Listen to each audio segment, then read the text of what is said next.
നന്നായി നടന്നു പോകുന്ന സംസാരിക്കുകയൊക്കെ ചെയ്യുന്ന ഒരാൾ പെട്ടെന്നതാ ശ്വാസം മുട്ടി നിലത്ത് വീഴുന്നു. എന്താണ് സംഭവിച്ചത്? പൾമണറി എംബോളിസം ആണ് അവിടെ സംഭവിച്ചത്. രക്തക്കട്ട, പ്രത്യേകിച്ച് നമ്മുടെ കാലുകളിലുള്ള വെയിനുകളിൽ നിന്നുള്ള ഒരു ബ്ലഡ് ക്ലോട്ട് നമ്മുടെ ശ്വാസകോശത്തിലേക്ക് സഞ്ചരിച്ചിട്ട് അവിടെ നിന്നുള്ള രക്തത്തിൻ്റെ ഫ്ലോയെ, ഒഴുക്കിനെ ബ്ലോക്ക് ചെയ്തു. അതിലൂടെ നമ്മുടെ ടിഷ്യൂകൾക്കൊക്കെ ലഭിക്കേണ്ട ഓക്സിജൻ പെട്ടെന്ന് തന്നെ അങ്ങ് നിശ്ചലമായി. അതിലൂടെ മരണം സംഭവിച്ചു. നമ്മുടെ ശ്വാസകോശം എന്ന് പറഞ്ഞു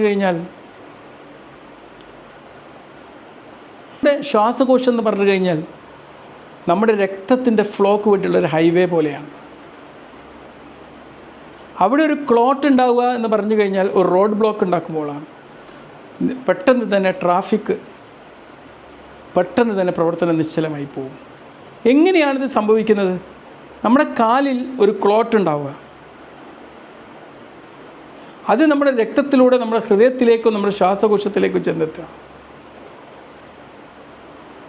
അത് നമ്മുടെ പൾമണറി ആർട്ടറിയെ ബ്ലോക്കാക്കുക. ആർക്കൊക്കെയാണ് ഈ ഒരു അപകട സാധ്യത കൂടുതലായിട്ട് കാണുന്നത്?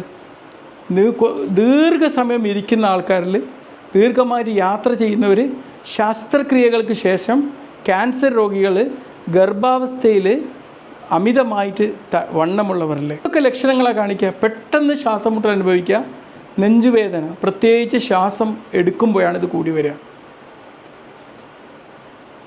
നമ്മുടെ ഹൃദയമിടിപ്പ് കൂടി വരിക, പെട്ടെന്ന് കുഴഞ്ഞു വീഴുക. ഇതെങ്ങനെയൊക്കെ കണ്ടെത്തുന്നത്? ഒന്ന് ഡി ഡൈമർ എന്ന് പറഞ്ഞ ടെസ്റ്റ്, പിന്നെ CT പൾമണറി ആൻജിയോഗ്രാഫി, അതാണ് ഏറ്റവും പ്രധാനമായിട്ട് കാണുന്ന ടെസ്റ്റ്. പിന്നെ ECG, എക്കോ എന്നിവയൊക്കെ ഇത് ഡിറ്റക്റ്റ് ചെയ്യാൻ സഹായിക്കും. ഇത് ചികിത്സിക്കുന്നത് എങ്ങനെയാണ്? രക്തം കട്ട പിടിക്കാതിരിക്കാൻ വേണ്ടിയുള്ള മരുന്നുകൾ കൊടുക്കും. ഗുരുതരമായി കഴിഞ്ഞാൽ ഈ ക്ലോട്ട് ലയിപ്പിക്കാനുള്ള മരുന്ന് ഉപയോഗിക്കും. ഓക്സിജനും കൊടുക്കും. ഈ പ്രശ്നം ശ്വാസകോശത്തിൽ നിന്നല്ല, മറിച്ച് നമ്മുടെ കാലുകളിൽ നിന്ന് വന്നതാണ്. ഇതുപോലുള്ള അവസ്ഥകൾ വരാതിരിക്കാൻ ശ്രദ്ധിക്കേണ്ടത് എന്താണ്?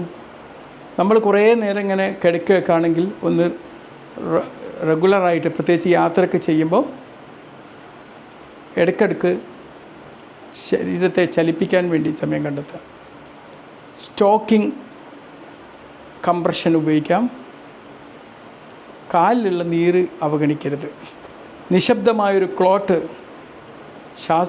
യാത്ര ചെയ്ത് നമ്മുടെ ശ്വാസം നിർത്തിക്കളയാം. ജാഗ്രതയാണ് നമുക്ക് വേണ്ടത്.